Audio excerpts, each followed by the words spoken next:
This is called Local Food Matters. We've introduced ourselves, what we're going to be talking about tonight. So I'm going to take you through kind of almost a historical look at our relationship with food. So looking at kind of what is food, what is local food, that evolution of our relationship, back from the beginning.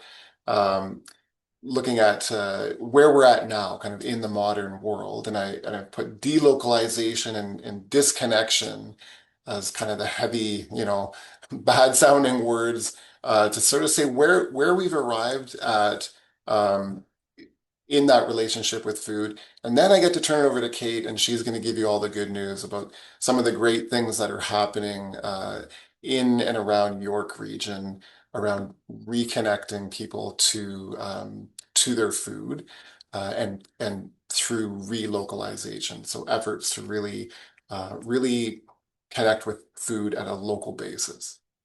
And of course, the point we're trying to make through all this is the conclusion that local food does in fact matter. Okay, the first thing that I wanted to do before we even get into the presentation itself is to ask you, those on the call, for your thoughts on what local food means to you. Okay, so I see some responses coming in. So food grown here, food grown or raised in I think within 100-kilometer radius, I'm assuming. And these, of course, are exactly the kind of things that we think of. And feel free to mention anything as well that um, just that comes to mind. Not necessarily, it doesn't have to be a definition, but just any kind of examples that come to mind when we think of local food.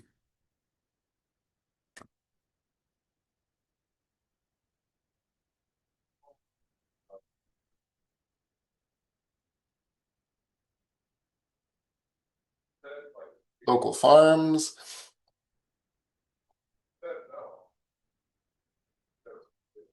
I think I'll just share what was in the chat.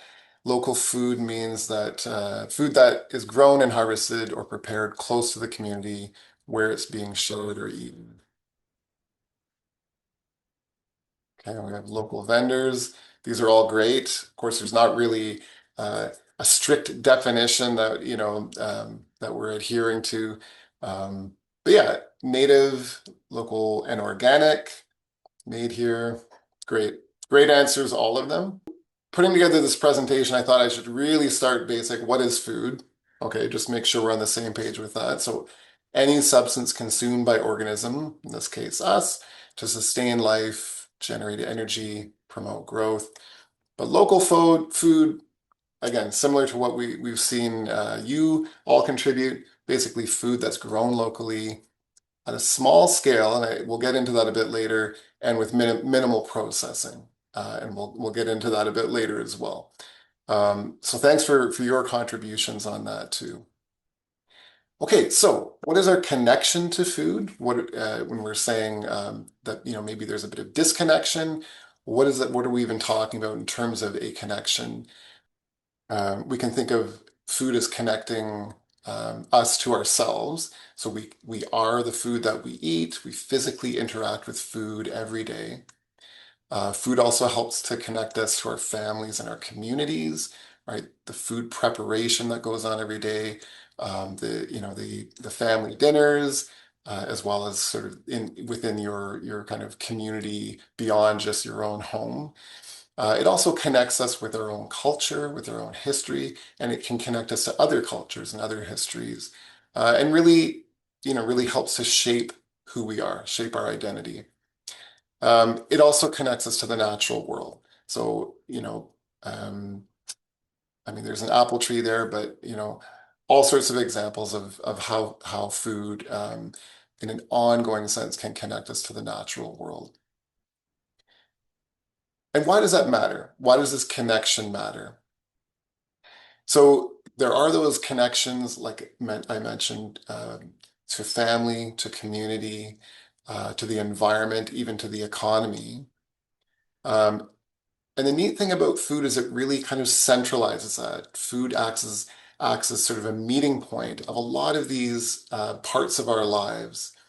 Um, as well, even for ourselves, kind of as individuals, right? Our physical, our mental health, our emotional, even our spiritual health or spiritual dimensions can have some kind of relationship to food.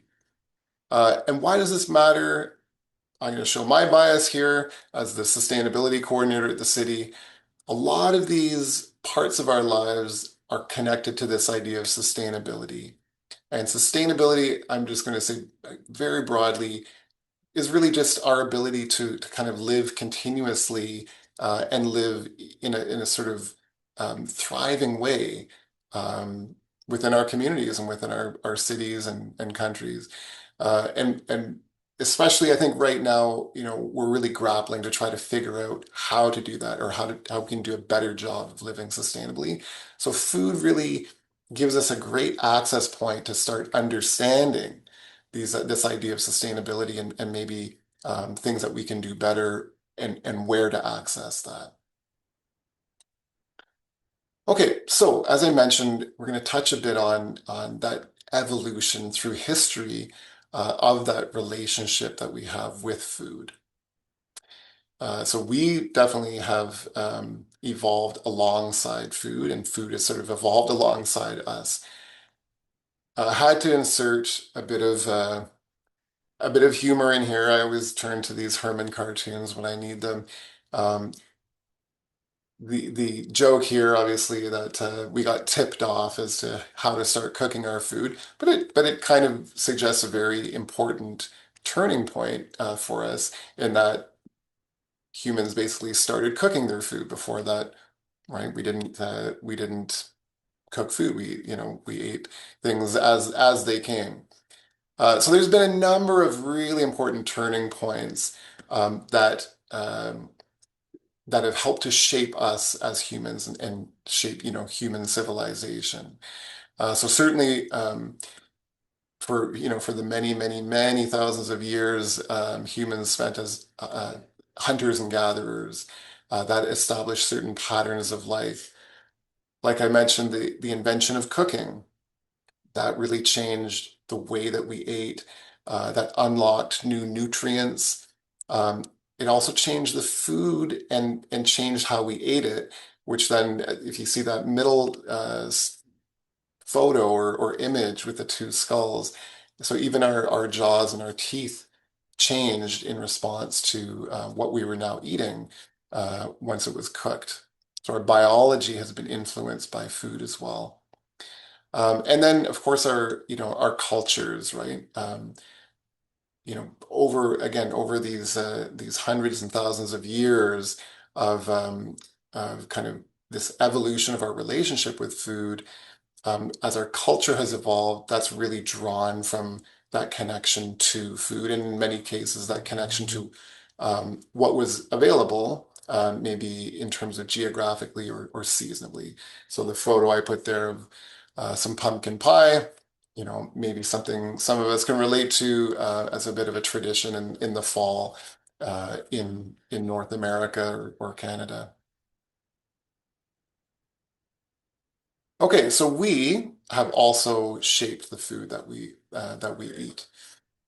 So there have been these agricultural revolutions that have changed us, but also changed food in certain ways as well. Um, so going from kind of that hunter-gatherer type of existence um, to the invention of farming and agriculture changed us, but again, really started to change the foods and some of the animals that were involved in that. But even the land itself has been transformed. So um, what began as very small scale, more subsistence type farming has then changed into much larger scale and more commercial farming.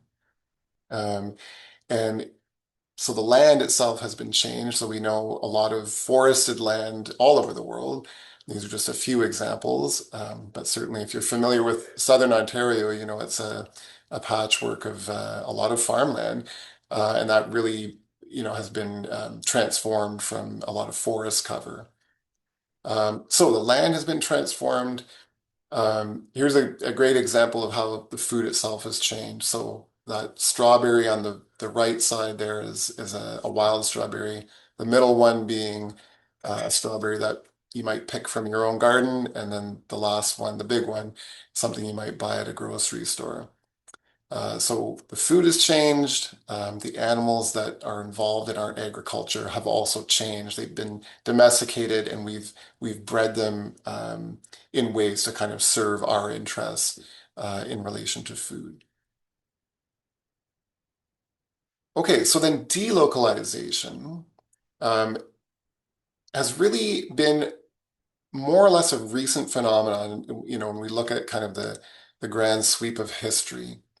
So until recently, when I'm talking, you know, the last couple of hundred years, most food was still local, and most people were connected in some way to either growing it or, you know, harvesting it or producing it. So in the last about 200 years, there's been really a, you know, an almost kind of global shift from rural to urban living. And that on its own, so there's you can kind of see the shift in terms of people moving into urbanized areas.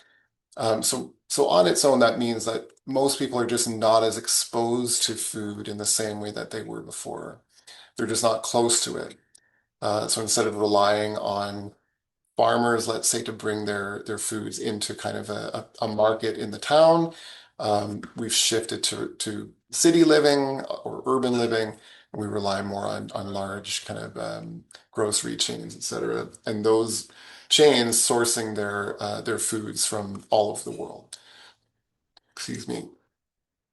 As well, so we know that the number of people living on farms has decreased. That's only in the last not even 100 years. So a huge decrease in Canada, but also the size of farms around that same time has increased quite a bit. So even though the people shifting away from living on farms is one kind of phenomenon, but farming itself has really changed as well.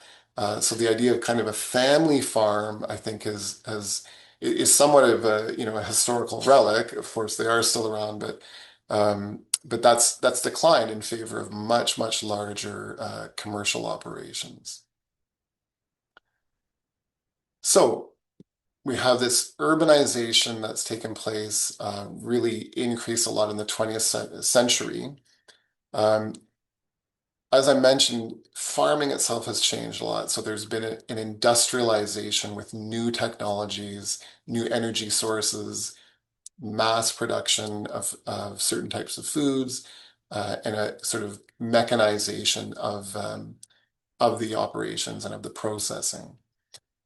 There's also been a kind of globalization influence. So creating zones of production, right? Rather than having many small farms producing similar things, creating zones where one thing may be produced.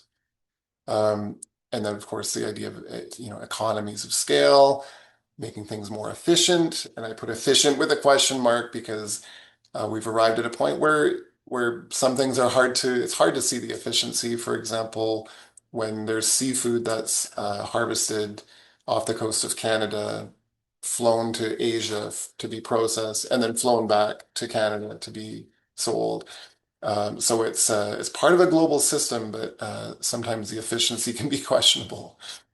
Um, we also have the whole phenomenon of fast food and the kind of corporate and marketing influences that go with that. And I mentioned it here at the bottom, the green, or sometimes called the third agricultural revolution. And that's in sort of the mid part of the 20th century when yields became much higher, mainly just through the application of science to agriculture, and starting to use certain new inputs, let's say, into farming.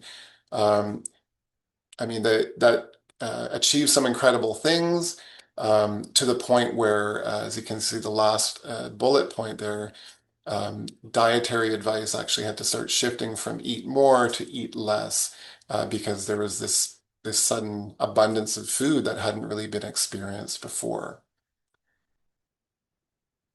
So we have our modern food system. Um, it's a system that is highly mechanized. It's highly dependent on inputs like fertilizer, like antibiotics and fossil fuels.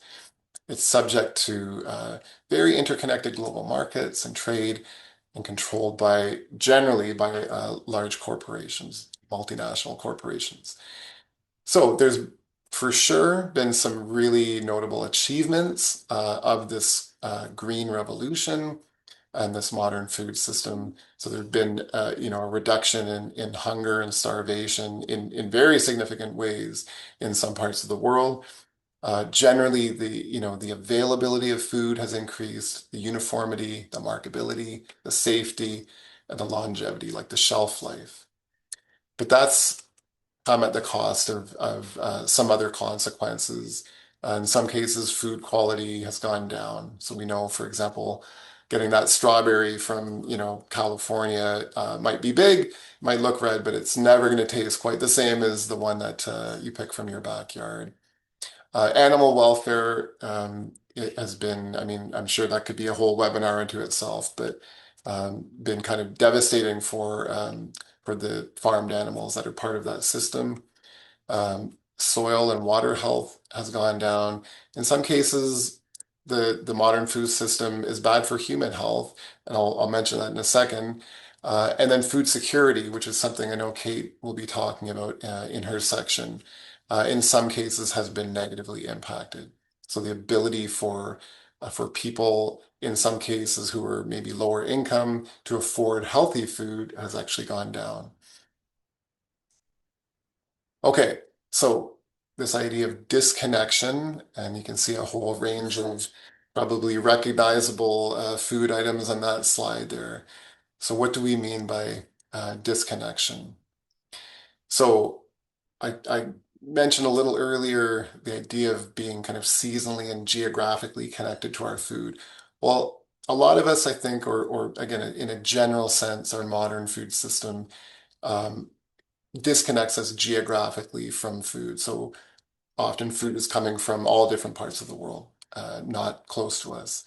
Seasonally, a lot of us have become very used to being able to get any kinds of food at any time of year. There's a cognitive disconnection as well. So the way that food knowledge is passed on has changed. And I think in some cases, people are disconnected from that knowledge and are not actually sure what they should be eating, how to prepare it, etc. And then the natural disconnection. So just food as being part of the natural world or coming from the natural world. I think the further we are from that process, the more we lose that connection to the natural world through food.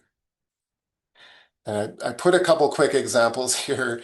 There's the tomato that then turns into ketchup, and I put that example because in the early 1980s, in the United States, the government there was considering making condiments like ketchup count as a fresh vegetable, and that was to save some money in their school lunch program. It didn't go through, but I think that's a good connection of a good example of that disconnect. And another example here, and I'm not picking on the author of this book, but it just seemed an appropriate picture. There's a more recent study in 2021 in the United States of 4 to 7 year old children, where they were surveyed about just their understanding of common foods. And in that study, they found that about 40% of those children thought that hot dogs and other foods like hamburgers came from plants. And about 30% of them thought that chicken nuggets came from plants, even though chicken is in the name of the food. And interestingly, the majority of those kids, around 80%, um, when they had to sort different foods as okay to eat and not okay to eat, they sorted cows and pigs into the not okay to eat section. So no, I don't mean to pick on, young children. I could have very easily been one of those who didn't know. It's just to illuminate the idea that there's I think a disconnection from maybe the our relationship with food and how it used to be and where we're at now. So, what are the costs of that? And I'm coming up to the end of my section, and Kate's going to give us some better news than this, but I'm highlighting here some of the negative costs of this disconnection or this delocalization. So we know we have that connection to ourselves through food. Well, some of the way that our modern food system works and what we come to sort of view as normal food is actually not making us physically very healthy, and in some cases, maybe not even mentally healthy. Our social connections can be negatively impacted when we lose that connection to food within our families and our communities. So things like isolation and loneliness can be compounded when we don't have those kind of regular rituals around food. Even our community health can suffer, um, and even kind of the local economic health when food security is not really paid attention to and prioritized. And then, of course, the connection to the natural world. We know that the modern food system, despite its successes, has had, in many cases, a really negative consequence on the soil, the water, the biodiversity, the forests that we depend on in many ways. Okay, that brings me to the end of my section. I'm going to pass it on to Kate now to start off her section. And Kate, I'm going to let you know that the first slide in your section is another poll. So everybody get ready. We're going to move on to another Mentimeter poll. But let me pass it to you, Kate. And just to clarify, Kate, am I going to be clicking the slides for you? Okay. If that's okay, I think that will be faster than, Okay. yeah. Let's do it Correct. that way. Thank you. Excellent. Okay. Um, yeah, so as Miles has highlighted, food is very complex. On the one side, it's a basic human right. We all depend on food for living, for health, for, again, those social connections. But on the other hand, we have no single department at any level of government who's solely responsible for food.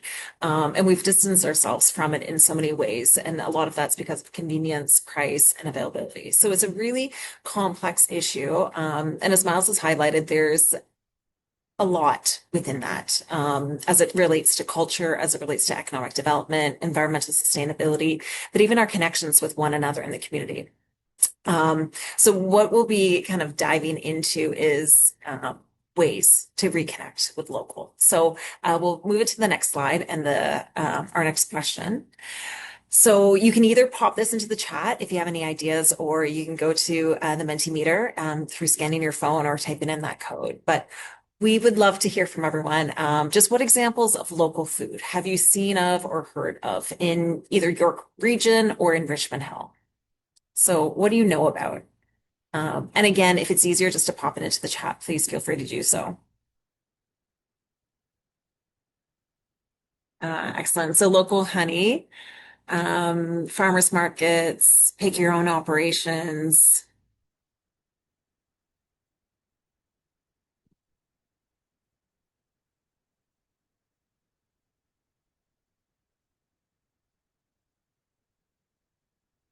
fresh food markets, 19th Avenue Farmers Market, Circling Hawk Honey, Mead Farm,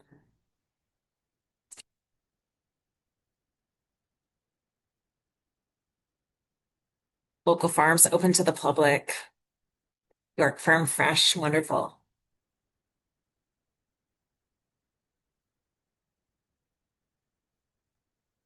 beautiful. So these are a handful of examples that exist. And again, these are based in Richmond Hill and across the region. Waldorf Farmers Market, um, community gardens as well has been highlighted.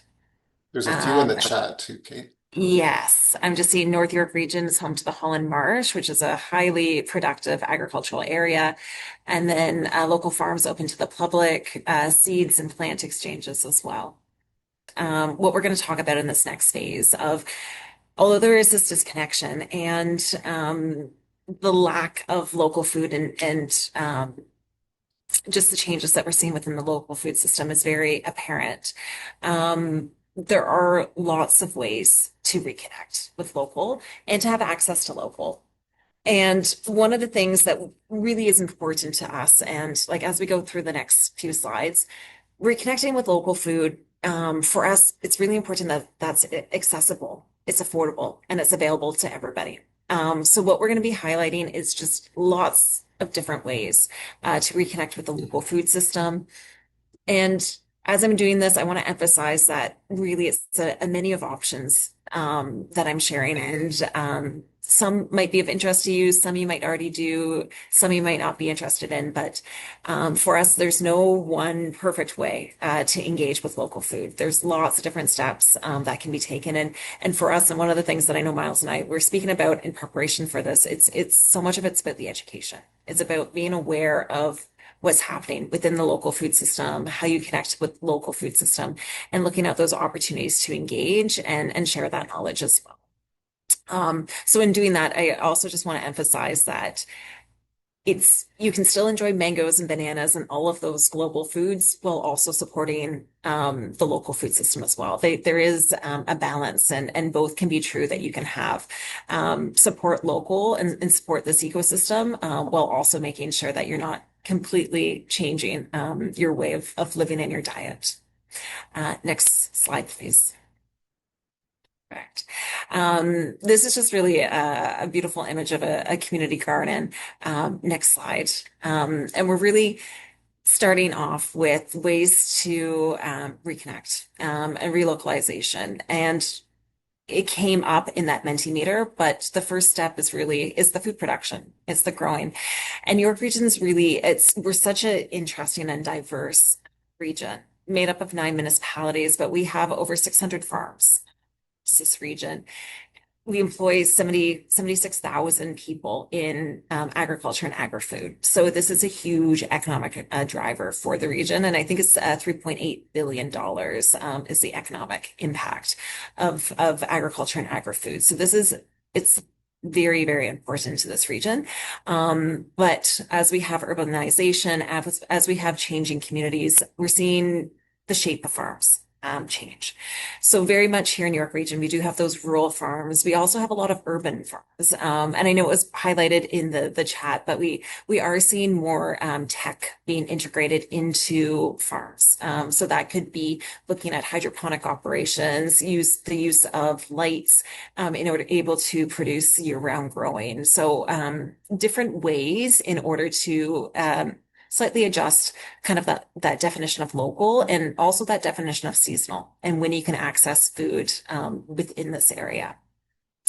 I know it was also mentioned in the Mentimeter, but York Farm Fresh as well is this is a gateway to connect with, and I'm going to just pop this into the chat with farms, all sorts of local farms. And these are pick your own operations. These are farmers markets. These are farm gate sales, but places where you can go and you can access different types of foods. And one of the biggest things that we see in the work that we do at York Region Food Network is people aren't aware of what can be grown in York Region.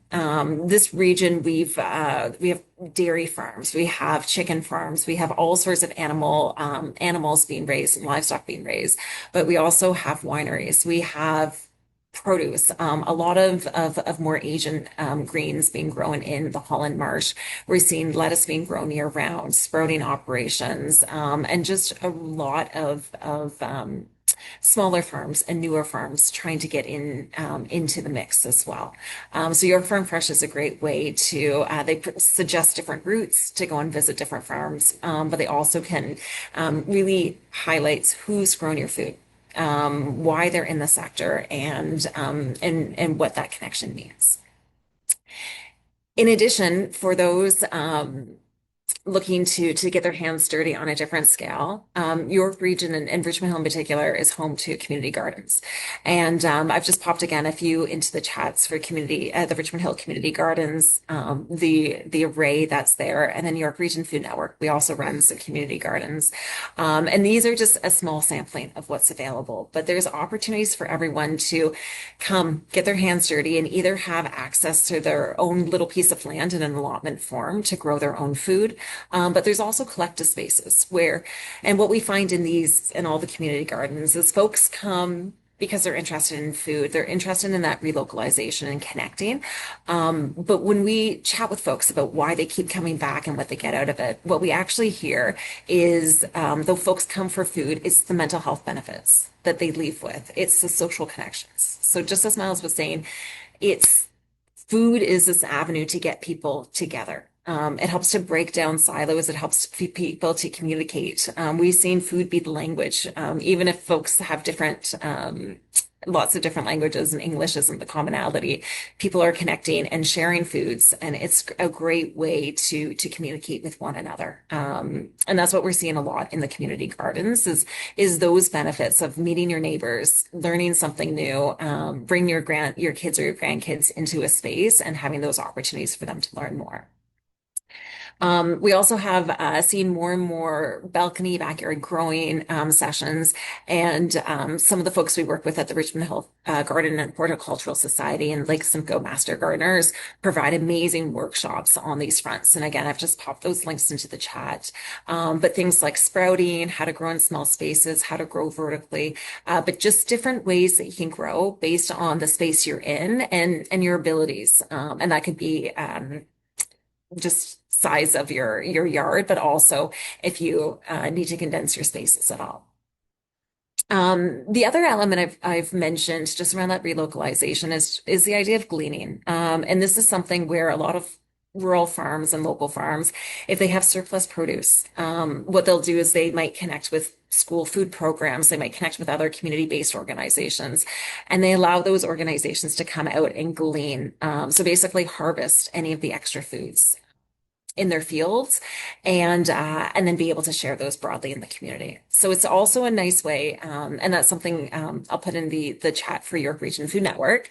But if you are interested in that, you can reach out to us as we do have gleaning opportunities for folks and community to come out and connect with the farms and also be able to harvest some fresh produce. Next slide, please.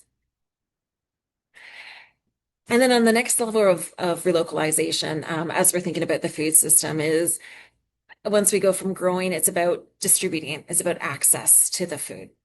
So there's again ways to do this, and what we're seeing locally is Foodland Ontario and just that amazing branding of that resource or that website is full of resources about what is in season when, recipes, all different ways to connect to food right now within Ontario. York Farm Fresh, which we mentioned. And then I've just put in a market flyer for York Region Food Network's affordable fresh food markets as well. And this is another way that we're trying to make food accessible to everybody and especially local food. So these markets run at 45 Crosby twice a month, and it's a chance that we bring in local foods and foods from afar. But we do it at subsidized prices to make sure that everyone can have access to food, because as we talk about local and making sure people are connected to food, we want to make sure that there's no barriers to that. And we're doing everything we can to make sure that everyone has that right. Next slide, please. Perfect. And then as people gain access to food, for us, the next step of the system is what do you do with it? It's the processing and the cooking. And here it's, I think, really important to note that there are formal programs in the communities, and I'll talk about a few to get kids cooking, to get community members cooking at all different ages. But one of the best things to do is if you have extra food, share it with a neighbor, or look at ways that if it's a community potluck in your building, but there's ways that you can informally connect with one another over food and share that time together. Because that idea of breaking bread and having conversations, it really does a lot in order to build community. And again, just be able to decrease any tensions in the community and build friendships, build connections, build understanding. So some of the formal programming is community kitchen classes. And York Region Food Network, we're one of some organizations who runs these in Richmond Hill and beyond. But these are spaces where we bring people together, and it could be around a seasonal ingredient, or it could be that, for example, I'm getting 200 pounds of rhubarb from a local farm tomorrow. So we might bring people together and talk about that local farm and also what to do with rhubarb and taste it in millions of lots of different ways. But those classes are a chance for people to come together and learn something together. And it's not about just us sharing knowledge. It's about everyone kind of contributing to the conversation and sharing what they know. Because we also know that there's many different ways to cook, and there's different traditions and different cultures and lots of different knowledge out there. So a lot of those classes are really about sharing that together. There's also student nutrition programs, and also You're the Chef programs. So again, I'll pop some links into the chat in case anyone has young kids in their lives. But there's although it's not informal curriculum, there are, especially at the young age, there's a lot of efforts happening from York Region Public Health to make sure food skills, food conversations, and food is being integrated into elementary and high schools, and in ways where kids can connect with and they can learn from and enjoy. Because we all know food is a life skill, and gaining some of that information of and the practice of how to cook basic things is really important. Next slide, please. And then these are all initiatives. They're branding, they're program services that are available. These are really, really important on the ground, but I do also want to reinforce that these programs, they help to inform a policy environment, which we're seeing at the city of Richmond Hill, but also at the regional levels and beyond, that these programs are helping to advise policy, and the policy then helps to make sure that these programs can continue to expand. So a great example of this is the city of Richmond Hill has an amazing community garden policy and procedures that if community groups are interested in gardening, there's a process that they can go through to apply and to try to gain access to space and or participate in an existing garden. And it's because of the initiatives on the ground, it helps to shape that policy. That policy then makes it easier for more initiatives to exist. We're also seeing that with the York Region Food Charter. And this one has been a region-wide policy document around values around the food system. What's important to people in York Region about the food system, and then also what actions they can take as individuals, but also they can ask their government to take or their businesses, local businesses and whatnot in order to support this. And then in addition to that, we also have toolkits like Beyond the Green Bin, which is a toolkit for developing partnerships around food programming. But all of these tools and resources are really designed from that higher level to make it easier for organizations, institutions to implement food programming, but also for community members who want to see more of this in the community, for them to come to us and say, hey, the food charter says this, and this means that we want to work towards this bigger picture of local food or relocalization of food. So for us, what's important to us, and I know with a lot of the partners we work with, is making sure the programming's on the ground, making sure people have access to it in schools, in the community, in different spaces, but it's also making sure that different levels of government and institutions are helping create that enabling environment to make it easier for us to continue this work and ideally grow this work, because it is really important that everyone has access to food and has those connections. Because for us, it's about environmental sustainability, it's about economic development, but it's also about those social connections. is building healthier communities. And we know if we can bring people together through food and around food, we're able to build those dialogues and just build healthier spaces for everybody. Next slide, please. Awesome. So on that, we would love to, again to hear from you about what other types of local food initiatives would you like to see in your community. So again, you can use the Mentimeter. If you want to put something in the chat, please feel free to do that as well. Um, we recognize that there's a lot going on. We recognize that maybe you've heard about some, maybe you haven't heard.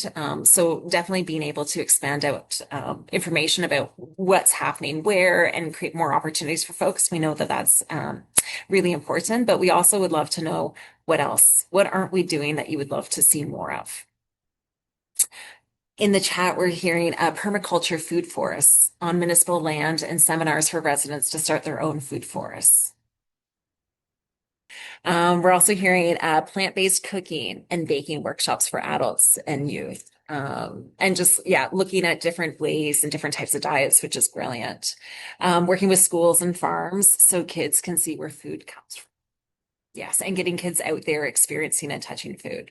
Um, we've worked with some schools and a lot of kids programs over the years, and we always find it really interesting because if you can expose kids to food and growing when they're young, the research actually shows that they're more likely to eat more fruits and vegetables as they get older. And it reminds me of one workshop I did at a school where we were learning about planting peas and the different cycle, the different kind of stages of plant growth. And I had a little kid come up to me and say, "I'm not a trier. I see you have food samples. There's no way I'm going to give that a go." And so after I had all the kids plant the beans, this kid actually came back to me for fifths because they were trying it as pea shoots and trying like the snap peas and different types of peas. And just because they were seeing so many of their peers trying these vegetables, this person was curious to do it and then just discovered a whole new food in their lives, which was pretty magical to experience. We're also seeing affordable cooking and baking workshops for adults and kids, and partnering with food banks to educate users about growing their own food in a community garden. So, and then I'm also seeing in the chat just starting a food co-op with neighbors and farms, organized locally, ideally using permaculture and using current spaces that are either neglected or just grass covered. These are some great ideas. Myles, you'll have lots to take back to your team. Wonderful. And then beekeeping sites and seminars. Excellent.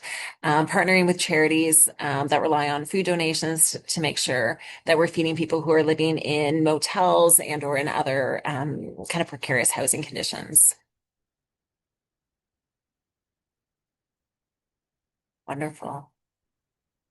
Excellent. Thank you. Okay, and I think we can pop back to the presentation.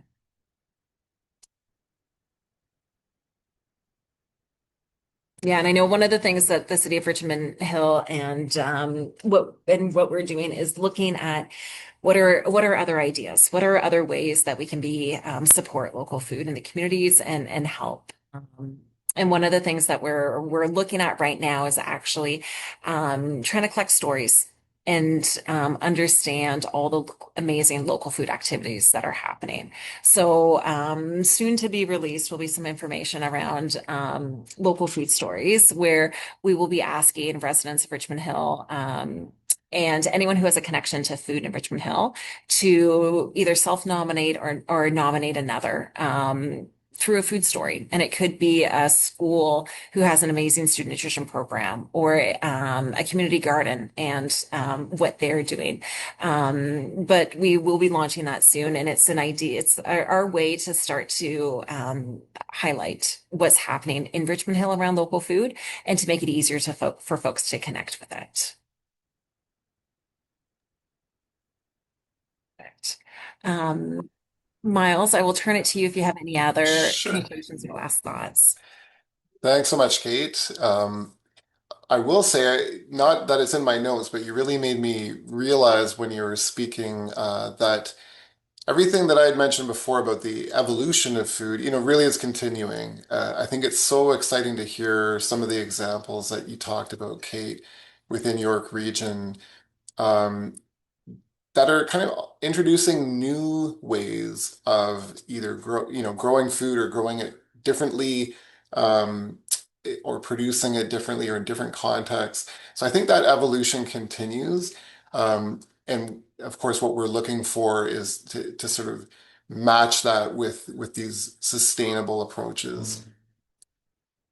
I don't know if you can hear that, but my phone, I still have a home phone. It seems to always ring whenever I'm doing a webinar. So okay, to wrap up, and then hopefully we have a bit of time for any questions or comments, but I just wanted to say, hopefully that we've made the point that local food does matter.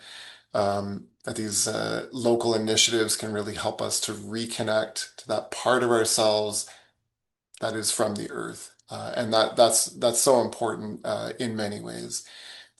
Important for us just individually, but also collectively, right? To really develop that kind of stewardship and reciprocity, that when we're talking about environmental challenges, but even and Kate talked about this, just some of the social challenges, taking care of each other. So that kind of sustainable future that at least I know in my team in Richmond Hill that we try to envision, um, where there's less poverty, less isolation, more social connection, healthier people, healthier environment. We're seeing that a sustainable food system really has to be a part of that. So I'll end it there, and I'll just put up a thank you slide, and our contact information. Any of the things that you might have heard tonight, including what Kate mentioned about the local food stories project, feel free to reach out to us, and we'd love to hear from you and keep the conversation going. For now, I'll turn it back to Kim to see if there's any questions that we can or comments that we can take in the remaining time.